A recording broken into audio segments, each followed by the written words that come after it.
You're not paying attention. All right, She's here we go. one. Here we go. All right, so.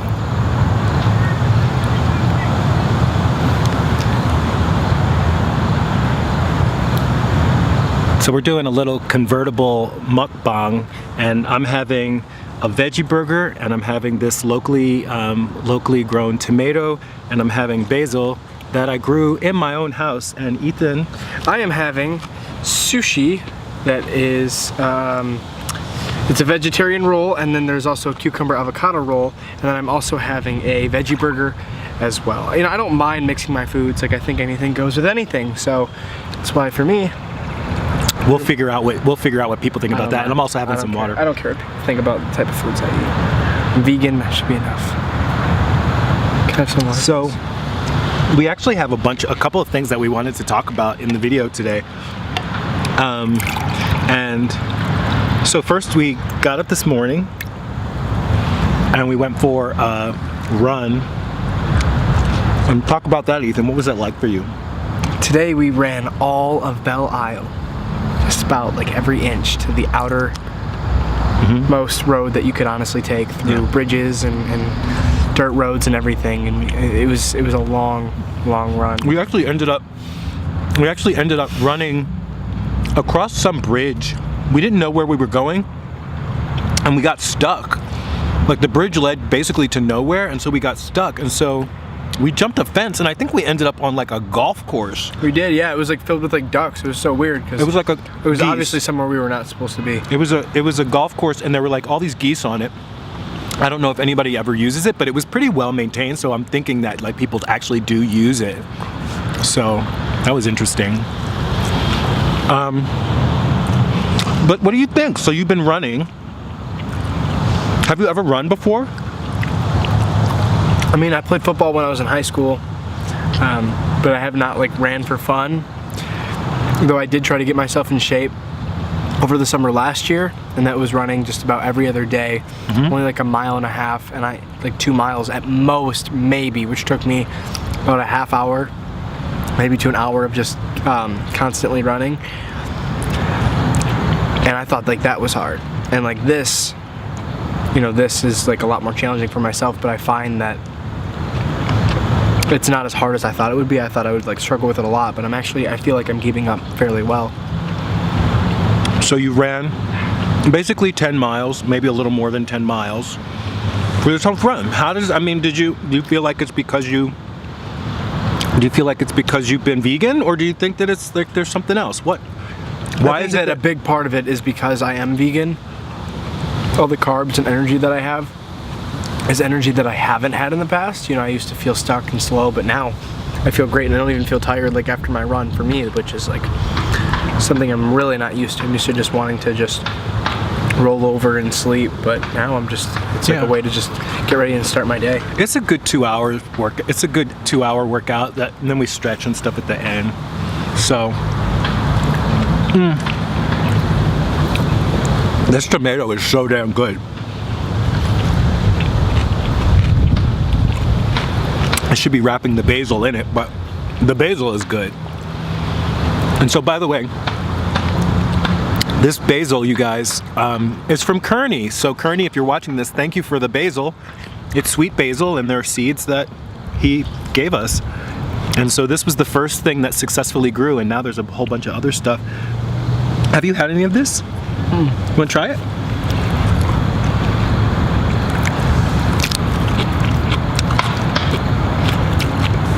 It's kind of spicy. It's a little tangy, but it's really sweet. You can really taste how sweet it is. It's very sweet. My favorite thing to do is, I like to make a little basil wrap with tomato in it, and it makes a mess. Anyway, so you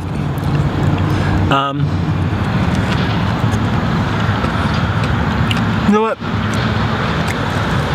I think that carrots don't go with sushi.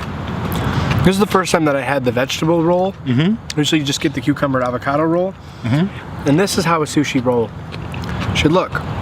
The carrots is like a weird crunch, and it's almost like overpowering even the rice and the seaweed. And I'm not a fan. I don't know. I don't really think carrots should go with my sushi. So you've been like, I would rather just do this. got. I would show rather them just- show them your plate. I would rather just take the carrots out and let it leave like a little bit in my roll, and I would rather have a hole through my sushi and just filled with like the thing that I actually like, which is avocado and cucumber inside to begin with. But Okay. Whole Foods didn't have any other options than the vegetable roll, so kind of do with what you got.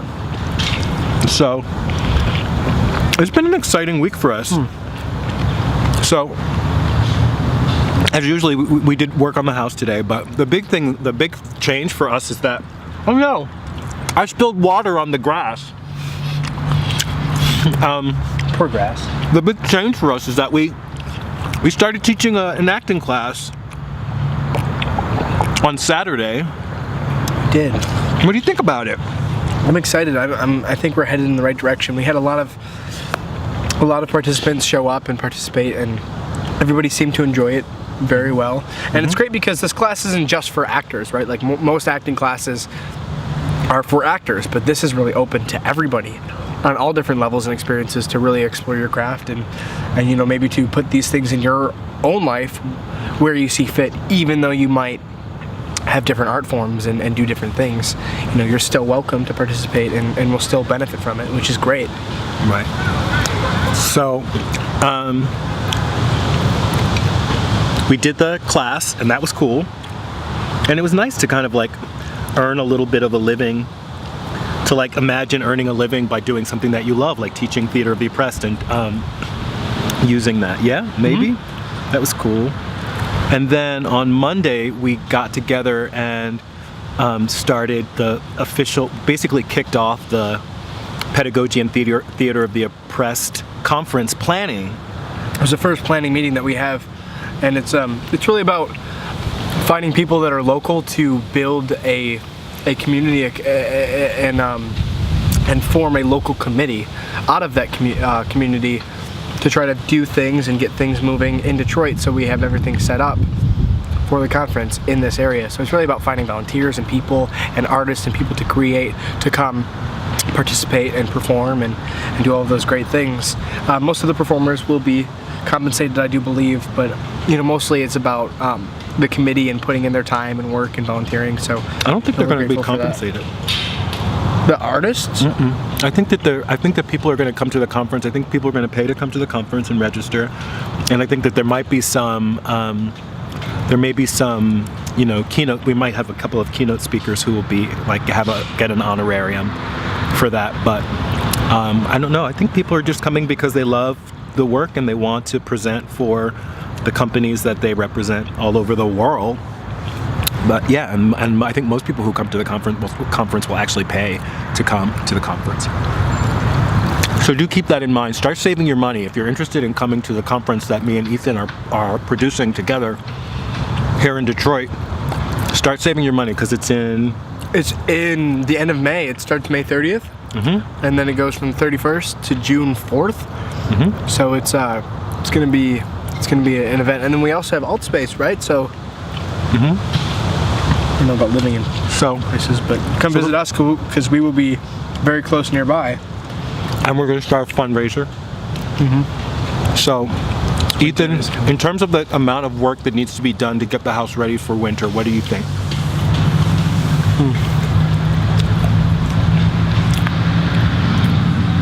Repeat the question one more time. In terms of the amount of like work, how much work do you think needs to be done to get the house ready for winter? Like, what do you think the issues are with the house right now? I think it's about insulation, especially heating and cooling. It's a big house with a lot of open space, so making sure that that's all heated properly is really important, and that's something we don't have right now, other than just like a space heater. So that's really important. The preparation that we have in all the rooms, the things need to be prepared. You know, just a lot of stuff like that. Like, there's a lot that still needs to be done before it gets too cold to do anything, really. You know, that work is expensive, So, like, what do you think, like, what value do you feel like it's brought to you to be part of this project? It's hard to eat and talk at the same time. Clearly, he's not going to be like doing mukbangs. Ethan is not a mukbang guy. I'm gonna keep calling it mukbang though, because I think it's become my signature. Mukbang. Yeah, It's spelled because it's mukbang. What was your question?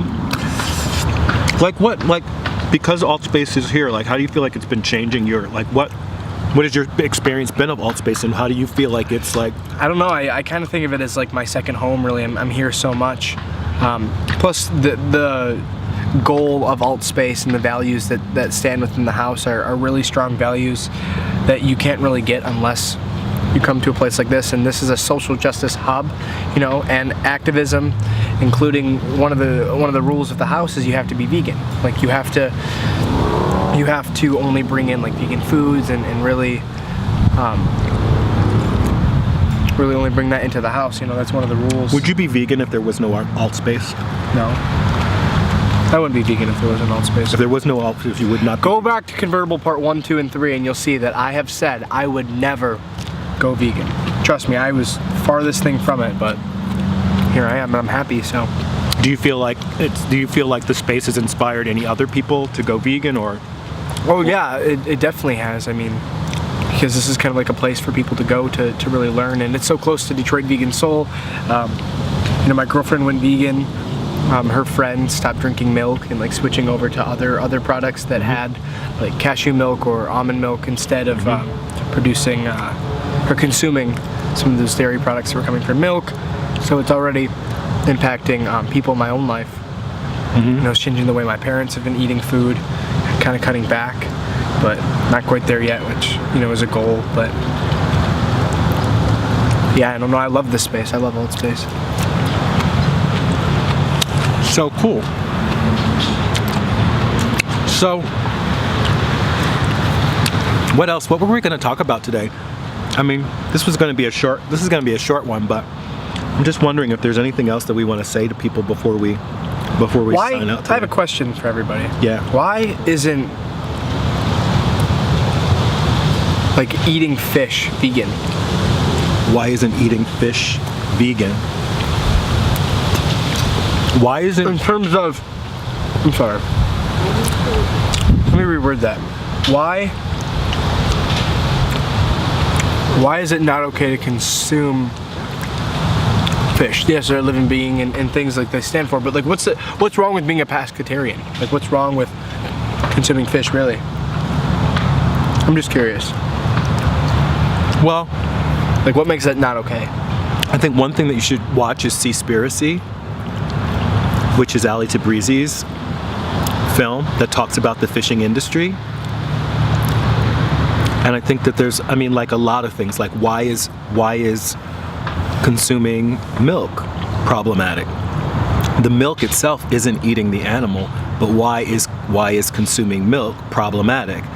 Why is consuming honey problematic? It's not actually eating the bee, but you know, even if you don't think of a fish necessarily as a sentient being, which I do, I imagine that fish don't want to get eaten. But, you know, I don't... agree. No, I agree with that. My thing is like, I mean, is it so bad? I guess. I think you should check, I'm gonna say check out Seaspiracy, and maybe that's a great place for us to, how are you doing? What do you got left? Is this your last bite? Yep. Is this your last bite? This is my last bite. We went through that food. We were hungry. You get hungry after like a 10-mile run and then spending the morning working on a 120-year-old house. But I think this is a great place to leave it on the question of like, what's wrong with eating fish? And I hope that you guys have a lot of things to say to Ethan about why eating fish is problematic beyond whether or not one agrees that a fish is a sentient being.